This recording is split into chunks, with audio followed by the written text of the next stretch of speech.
a man who walked towards the bombs.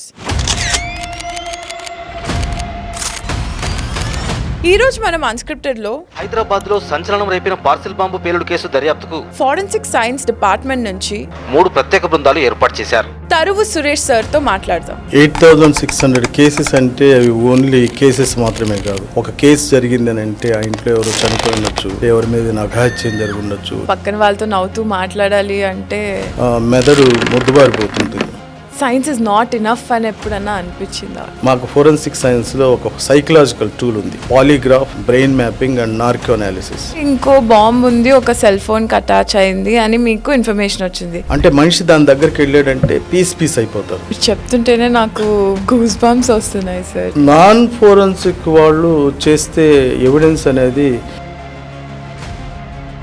109 crime spot టీమ్స్కి నేను హెడ్ని. నాకు ఈ హైదరాబాద్ సిటీ పోలీస్లో 63 పోలీస్ స్టేషన్స్ ఉండేటివి. ఈ 63 పోలీస్ స్టేషన్స్ 5 జోన్స్గా ఉండేటివి. North zone, east zone, south zone, west zone, central zone అని. ఈ జోన్స్లో ఉండే వాళ్ళందరూ కూడా 13 డివిజన్స్ ఎంత ఉండేటివి.